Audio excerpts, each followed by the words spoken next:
사람들은 살면서 수많은 선택의 갈림길 속에 살아가는데 짜장면을 먹을지 짬뽕을 먹을지 이러한 사소한 선택부터 어떤 대학에 들어갈지, 어떤 직장에 취직할지, 그리고 누구와 결혼을 할지 중요한 선택에 이르기까지 사람들은 크고 작은 선택을 하게 됩니다.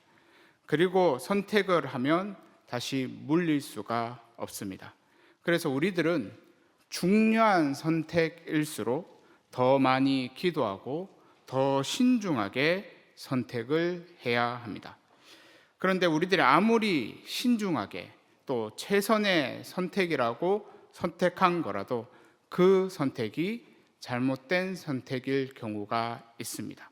그래서 그때 우리들이 어떻게 해야 할지 오늘 본문에는 말씀을 해주고 있는데, 사울은 암몬과의 전쟁에서 승리한 후에 길갈에서 이스라엘의 왕으로 취임을 하게 됩니다.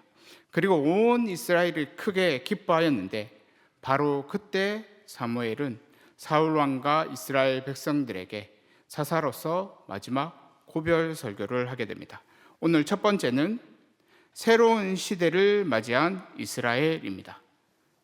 오늘 본문 1절 말씀을 보면, 사무엘이 온 이스라엘에게 이르되 보라, 너희가 내게 한 말을 내가 다 듣고 너희 위에 왕을 세웠더니 이제 왕이 너희 앞에 출입하느니라.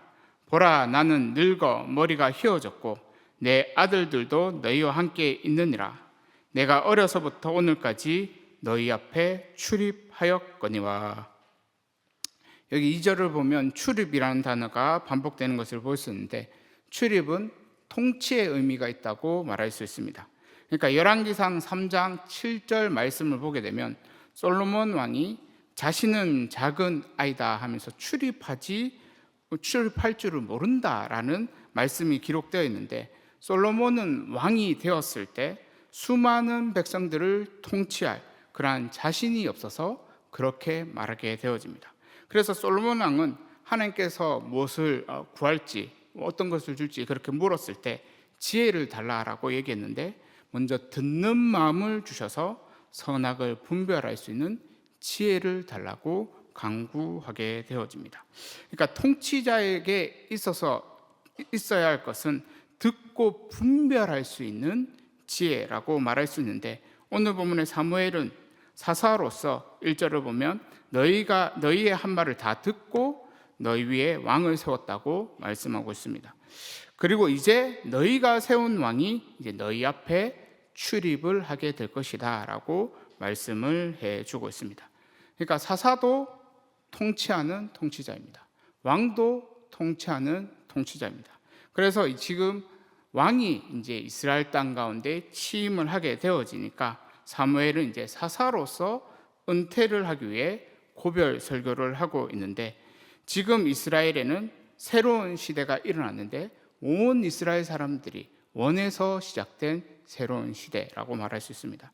그래서 이스라엘에게 일어난 이 새로운 시대, 사사시대에서 넘어가서 왕정시대가 되어지면서 이들에게는 굉장히 큰 부푼 기대감 속에 있었다라고 말할 수 있습니다. 최근에 이제 WBC 대한민국 야구 대표팀이 비행기 한번 타보겠다고 정말 열심히 예선전을 그렇게 애를 썼습니다. 막 이렇게 점수 나오면 비행기 세레모니도 하고 할 수 있다 해서 호주를 꺾고 8강전 미국에 갔습니다. 그때 이제 국민들은 다 기대감에 부풀어 있었습니다. 그런데 8강전이 어제 했는데 다들 알겠지만 10대 0으로 지고 말았습니다. 그 기대감은 실망감으로 바뀌고 말았습니다. 그러니까 현실은 로망이 아닙니다. 현실은 현실인 겁니다. 오늘 본문에서 사무엘은 마지막 고별 설교를 통해 새 시대를 맞이해서 굉장히 들떠있는 이스라엘 백성들에게 말씀을 통해 현실을 보게 하는데, 먼저 사무엘은 하나님의 말씀을 전하기 전에 사사로서 먼저 자신의 청렴함부터 이야기를 하게 됩니다.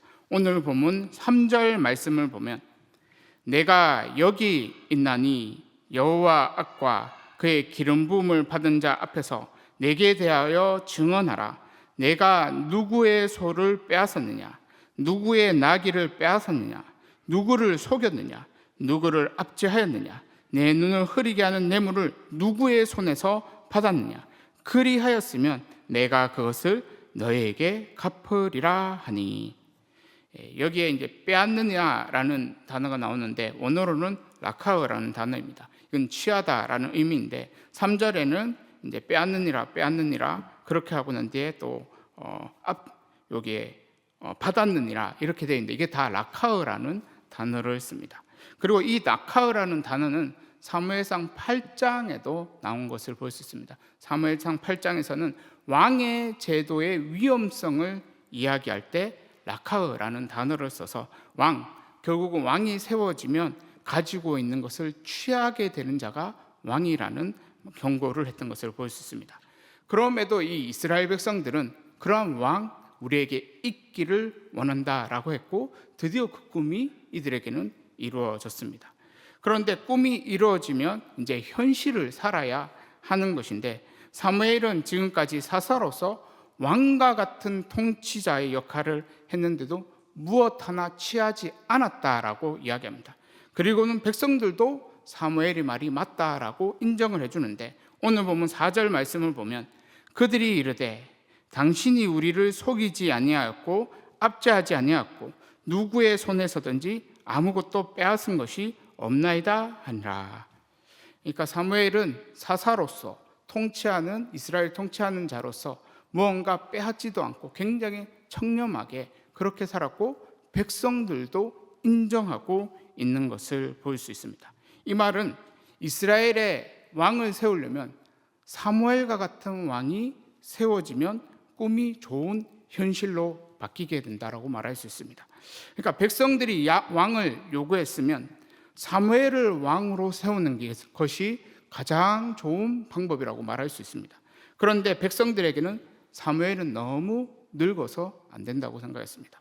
그리고 만약 사무엘이 사사였는데 왕이 된다 해도 사무엘이 이제 왕의 제도로서 보면 시스템이 바뀌기 때문에 그렇게 되어지면 사무엘이 왕으로서 어쩔 수 없이 백성들의 것을 취할 수밖에 없게 되어지는데 그렇게 되면 결국 사무엘도 백성들에게 취하고 백성들도 줘야 되는 그러한 관계가 됩니다. 한마디로 말해서 백성들의 신앙이 성숙해지면 왕의 제도가 중요한 줄 알고 결국 기꺼이 자신의 것을 내어주게 될 겁니다. 그런데 백성들의 신앙이 어리면 왕에게 내어주는 것이 굉장히 아까울 것이고 그러면서 빼앗기는 기분이 들게 될 것입니다. 그러니까 왕제도라는 시스템이 거기에 이스라엘 땅에 오게 되어지면 이스라엘 백성들의 이 성숙도에 따라 이 시스템이 잘 될 수도 있고 못 될 수가 있는 것인데 백성들의 마음 가운데는 왕은 그냥 보호자로 세워지기를 원했습니다. 그런데 왕이 자꾸 자신의 것을 빼앗아가면 백성들 마음에는 불평이 생기고 그러면서 왜 내가 그 뺐냐고 그렇게 이야기하면서 결국 나라는 갈등을 하게 될 것입니다. 그래서 나라든 교회든 제도를 바꾸고 시스템을 바꾸려면 그것이 왜 필요한지 지혜롭게 설득하는 과정이 필요하고 그 변화를 위해 기꺼이 희생하고 섬길 사람들도 준비가 되어 있어야 합니다. 그런데 지금 이스라엘은 그런 준비 하나도 되어 있지 않았습니다. 그들은 단지 다른 나라와 같은 그러한 왕이 자신들에게 세워지기를 원했습니다. 왜냐하면 왕만 세워지면 다른 나라와 같이 큰 나라, 강한 나라가 될 수 있다라고 생각했기 때문입니다. 그러니까 이스라엘의 기도응답은 정력으로 구한 기도 제목이 응답이 된 것입니다. 그런데 중요한 것은 하나님께서 그 기도를 응답해 주셨다라는 것입니다. 오늘 두 번째는 성경을 통해 알려주는 이스라엘의 현재 품고 있는 죄입니다. 성경을 통해 알려주는 이스라엘이 현재 품고 있는 죄입니다. 성경에는 이스라엘 백성들, 하나님의 백성들의 구원 역사가 기록되어 있는데 오늘 본문 6절과 7절 말씀을 보면 사무엘이 백성에게 이르되 모세와 아론을 세우시며 너희 조상들을 애굽 땅에서 인도하여 내신 이는 여호와이시니 그런즉 가만히 서 있으라. 여호와께서 너희와 너희 조상들에게 행하신 모든 공의로운 일에 대하여 내가 여호와 앞에서 너희와 담론하리라. 여기에 담론하리라라는 말씀은 원어적으로는 법정에서 재판을 하듯이 결국은 죄를 따져보겠다라는 의미가 되는데, 사무엘은 지금 여호와 앞에서 너희와 담론하니라 이렇게 말씀하고 있는 것을 볼 수 있습니다. 그러니까 판결은 재판장이신 여호와가 하십니다. 그런데 그 여호와가 누구인지를 먼저 6절에서 말하는데, 이스라엘 백성들을 애굽 땅에서 인도해 내신 구원자라고 말해주고 있습니다. 그러면서 이 재판장이신 그 앞에서 사무엘이 하는 역할이 무엇이었는가 하면, 구원자이신 하나님의 말씀을 백성들에게 잘 전해서 백성들이 무슨 죄를 지었는지 깨닫게 하는 그러한 역할이 사무엘이 하는 역할이었습니다. 이 말은 어떻게 보면 설교 시간에 우리가 그렇게 받는 은혜라고 말할 수 있는데, 설교 시간을 통해서 우리는 하나님의 말씀을 듣습니다. 그 말씀을 들으면서 우리를 구원하신 그 하나님의 구원 역사를 듣고 우리는 그 말씀 앞에서 죄를 깨닫습니다. 그리고 우리는 설교 시간 가운데 말씀을 통해서 나의 살 길을 찾아야 하는 것인데, 오늘 본문 말씀을 보면 이스라엘을 구원하신 하나님께서는 늘 한결같이 신실했다라고 이야기하고 이스라엘 백성들이 자꾸 변덕을 부렸다고 말해줍니다. 9절과 10절 말씀을 보면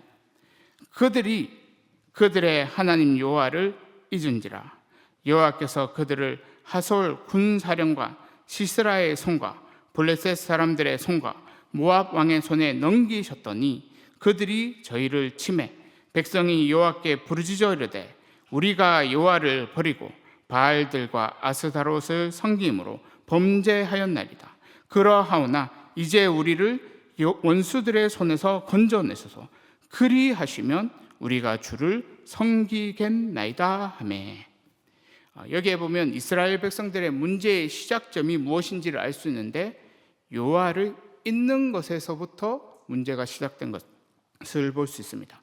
그러니까 우리들이 수련회 때, 지금도 이제 바울 수련을 하고 있는데, 은혜를 많이 받으면 우리는 그 은혜 때문에 하나님을 잘 기억하고 삽니다. 그런데 우리가 현실 가운데 살면 그렇게 은혜 받고 난 뒤에 한 주, 두 주 그렇게 시간이 조금 흘러가면 우리는 그 은혜들 잊어버립니다. 하나님도 잊어버립니다. 잊어버리면 어떻게 되는가 하면 우리는 이전과 같이 죄를 먹고 마시는 인생을 살게 됩니다. 그러니까 잊으면 죄에 빠지는 것입니다. 그런데 하나님께서는 자기 백성들을 포기할 수 없기 때문에 고난을 통해 다시 하나님을 찾도록 하시는데, 9절 말씀을 보면 여호와께서 결국은 넘기셨다라고 되어 있습니다. 시스라 손에도 넘기시고 블레셋 사람들의 손에도 넘기시고 모압 왕의 손에도 넘기셨다라고 말씀하고 있습니다. 그러니까 하나님 백성들에게 고난은 여호와 하나님께서 주신 거라고 말씀을 해주고 있습니다. 그래서 우리들이 고난을 받게 되어지면, 힘든 일이 생기게 되면 이것저것 따지지 말고 우리를 구원하신 그 하나님 앞에 나아가 부르짖어 기도를 해야 하는데, 10절 말씀을 보면 이스라엘 백성들은 고난 속에서 자신의 죄를 깨닫고 구원해 달라, 이제부터 열심히 한번 또 섬겨보겠다, 이렇게 부르짖어 기도하는 것을 볼 수 있습니다. 그러니까 구원받은 백성들의 특징이 무엇인가 하면, 그래도 고난을 받으면 하나님 앞에 나와 부르짖어 기도한다라는 것이 특징입니다. 그런데 고난을 받아도 끝까지 버티는 사람이 있는데, 버티면 자기만 손해입니다. 버티면 하나님을 이길 수 없기 때문에 자기만 더 힘들어지는 것입니다. 그래서 고난을 받을 때는 빨리 하나님 앞에 나와 부르짖어 기도해야 살 길이 열리는데, 하나님께서는 부르짖으면 응답해 주시는 그러한 분이십니다. 11절 말씀을 보면 여호와께서 여룹바알과 베단과 입다와 나 사무엘을 보내사 너희를 너희 사방 원수의 손에서 건져내사 너희에게 안전하게 살게 하셨거늘. 여기에 이제 여룻바알이 나오는데 기도원을 말하는 것이고, 베다는 이제 드보라 시대의 이제 바락을 말한다라고 하는데, 11절에는 결국 여호와께서 구원할 사사들을 보내셔서 고통에서 건지시고 안전하게 살게 하셨다, 이렇게 말씀해 주고 있는 것을 볼 수 있습니다. 그러니까 오늘 보면 9절부터 11절까지 보면 구원받은 백성들의 반복된 구원의 패턴이 네 가지로 나오는 것을 볼 수 있는데, 그 첫 번째는 여호와를 잊어서 죄를 짓는다라는 것입니다. 그리고 두 번째는 죄로 인해서 고난과 고통이 있게 되어졌다라는 겁니다. 그리고 세 번째는 고난과 고통이 오면 부르짖어 기도했다라는 겁니다. 그리고 마지막 네 번째는 하나님께서는 그 부르짖음에 응답을 해주셔서 건져 주셨다라는 겁니다. 결국 하나님의 백성들은 부르짖으면 응답을 받게 되는데, 여기서 중요한 것은 결국 응답받고 난 후의 삶이라는 것입니다. 그러니까 고통과 고난 가운데 응답을 받으면서 하나님께 부르짖어 기도하면서 신앙이 회복되었다면 그 신앙을 지키는 것이 더 중요합니다. 그래서 응답받고 난 후에는 주를 알아가는 그 재미, 결국 주를 섬기는 그 재미로 우리의 인생을 채워나가야 결국 우리는 하나님께서 주신 그 은혜, 결국 신앙을 지켜낼 수가 있습니다. 근데 우리의 문제는 무엇인가 하면 결국 삶이 편안해지면, 또 오히려 너무 분주해지면 우리는 다시 첫 번째 패턴으로 돌아간다는 겁니다. 시간이 흐르면서 여호와를 잊는다는 겁니다. 받은 은혜들을 잊어버립니다. 잊어버리면 말했듯이 죄에 빠집니다. 잊어버리면 세상의 것으로 나를 채우게 된다는 겁니다. 그러니까 은혜를 많이 받을 때는 우린 예배 드리는 것이 재밌습니다. 예배 드리는 것이 어떠한 말씀을 해도 은혜 받은 그때는 예배가 잘 드려지고 말씀도 잘 드립니다. 그런데 우리가 뭔가 삶이 편안해지고 또 분주해지기 시작하면 하나하나 한두 번 예배를 빠지게 됩니다. 그리고 큐티했던 것도 조금씩 시간이 줄어듭니다. 그러면서 우리는 받은 은혜들을 잊어버립니다. 잊어버리면서 결국 죄에 빠집니다. 세상에 빠지게 됩니다. 이것이 우리의 죄된 본성이라고 말할 수 있습니다. 그래서 하나님께서는 죄에 빠진 여호와를 잊어버린 자에게 고난도 주시는 것인데, 우리들이 고난받지 않고 은혜를 지킬 수 있는 방법이 있습니다. 그것은 무엇인가? 결국 하나님의 말씀을 붙드는 것입니다. 왜냐하면 하나님 말씀을 붙들면 하나님께서 먼저 우리에게 살 길을 알려주기 때문입니다. 그래서 우리의 영적인 싸움은 하나님 말씀을 붙드느냐 안 붙드느냐에 달려 있습니다. 그런데 우리가 말씀을 붙들었는데도 말씀이 잘 들리지 않고 전혀 와닿지 않는다면 지금 하나님과의 관계가 문제가 있다라는 것을 말해줍니다. 오늘 본문의 이스라엘 백성들은 사무엘이 사사로 다스릴 때 굉장히 평화로웠습니다. 어떻게 보면 블레셋이 여전히 다스리고 이렇게 핍박하고 힘들게 했지만 사무엘이 다스리는 동안에 블레셋도 쉽게 공격하지 못했습니다.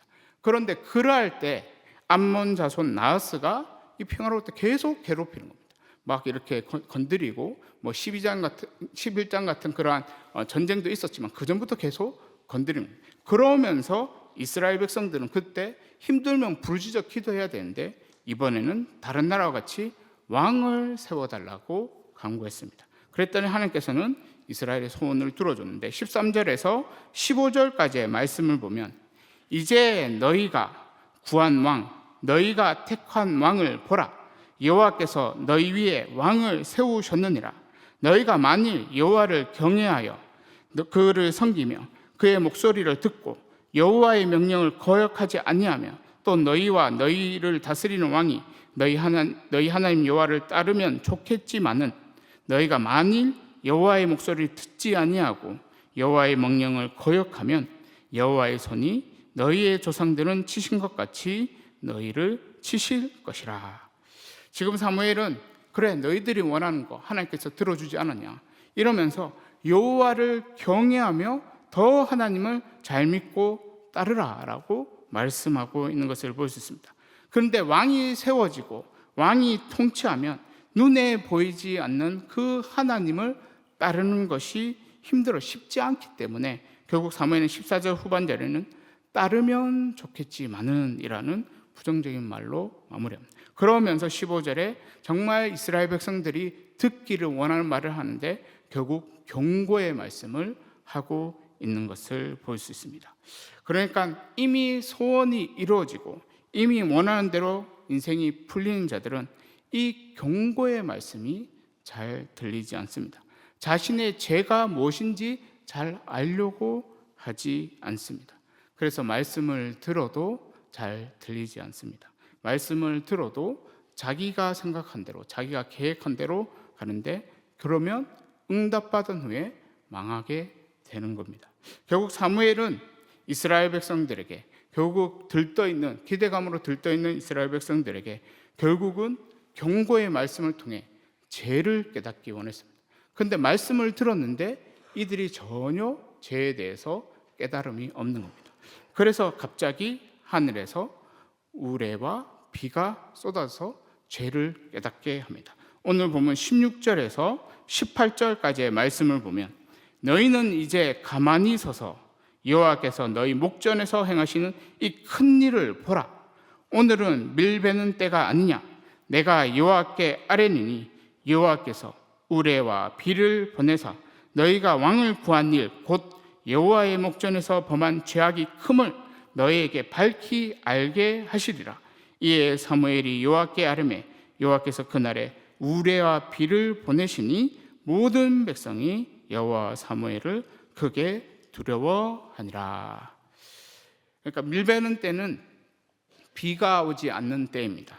근데 이 비가 오지 않는 때에 비가 오면 농사를 망치게 되어지는데 지금 갑자기 하늘에서 예고도 없이 우레와 비가 쏟아지게 된 것을 볼 수 있습니다. 그리고 이 우레는 사무엘상 7장을 보면 블레셋을 침판할 때 이렇게 내렸던 것이 우레였는데 지금 오늘 본문에는 하나님께서 이스라엘에게 우레를 내리고 있습니다. 왜냐하면 왕을 구한 그 일이 얼마나 큰 죄악인지를 깨닫게 하기 위해서입니다. 그러니까 앞에서 본 것처럼 하나님께서 이 사무엘은 말씀을 통해서 이스라엘 백성들, 기대에 부푼 이스라엘 백성들이 말씀을 통해서 자신의 죄를 깨닫기를 원했습니다. 그런데 깨닫지 못합니다. 그래서 우레와 비가 떨어졌는데 이 말은 결국은 고난을 통해 깨닫게 했다라고 말할 수 있습니다. 결국 이스라엘 백성들의 지금 영적인 상태가 어떠냐면 어렸다라는 겁니다. 말씀을 통해 깨닫지 못하고 마치 어린아이같이 맴매를 맞아야 깨닫는 그 수준에 있다라는 것을 말해줍니다.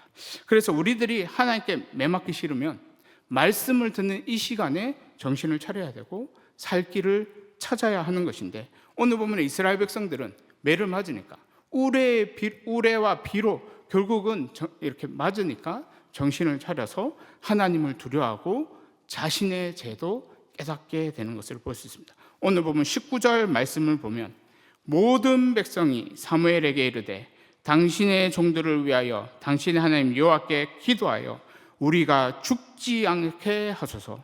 우리가 우리의 모든 죄 왕을 구하는 악을 더하였나이다.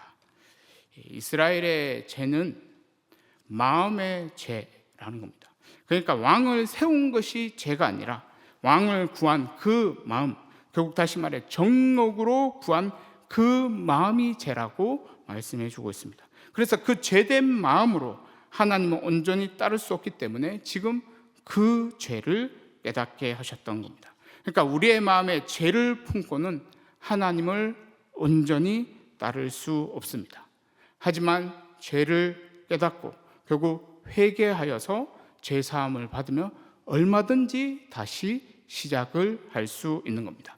오늘 마지막 세 번째는 죄를 깨닫고 회개한 자들에게 주시는 하나님의 은혜입니다. 죄를 깨닫고 회개한 자들에게 주시는 하나님의 은혜입니다. 오늘 보면 20절 말씀을 보면 사무엘이 백성에게 이르되 두려워하지 말라. 너희가 과연 이 모든 악을 행하였으나 여호와를 따르는 데서 돌아서지 말고 오직 너희의 마음을 다하여 여호와를 섬기라. 이스라엘 백성들은 자신의 죄를 깨달았고 이제 자신들이 한 선택도 잘못되었다라는 것을 깨닫게 됩니다. 근데 이미 지나간 선택을 다시 돌이킬 수는 없었는데, 왜냐하면 과거의 선택을 물리거나 다시 인간적인 방법으로 돌이키는 것 또한 불순종이고 죄이기 때문입니다.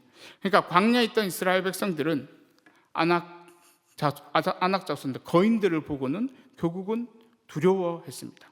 들어가라 했는데도 그 두려움 때문에 불순종을 했습니다. 근데 불순종하고 난 뒤에 이게 잘못된 선택이었구나 라고 생각해서 결국 가나안 땅에 올라가려고 막 한 그러한 자들이 있는데, 성경을 보면 이러한 자들은 다 죽었다고 되어 있습니다. 그러니까 이미 지나간 선택은 죄를 깨닫았다고 해서 쉽게 자기 마음대로 바꿀 수는 없는 것입니다. 하지만 회개하고 돌이켜 지금부터라도 순종을 하면 되는 겁니다. 회개하고 돌이켜서 순종하면 되는 건데, 우리들이 죄를 깨닫고 회개한다라는 것은 우리의 마음이 주께로 돌아왔다라는 말이 됩니다. 그래서 과거를 후회한다거나 큰 죄책감에 사로잡혀 살아가면 안 되는 것인데, 오늘 본문에서 사무엘은 악은 악이지만 두려워하지 말라 이렇게 말씀하고 있는 것을 볼 수 있습니다. 그러니까 지나간 과거에도 너무 묶여 있지 말고 앞으로 다가올 미래에도 지나치게 두려워하지 말라라고 말씀하고 있는 겁니다. 왜냐하면 과거를 후회한다고 해서, 미래를 염려한다고 해서 지금 주어진 현실을 바꿀 수 있는 것은 아니기 때문입니다. 하지만 우리들이 죄를 깨닫고 회개하고 돌이켜서 제사함을 받으면 우리에게 바뀌는 것이 하나 있는데, 그것이 무엇인가 하면 하나님을 향한 우리의 마음입니다.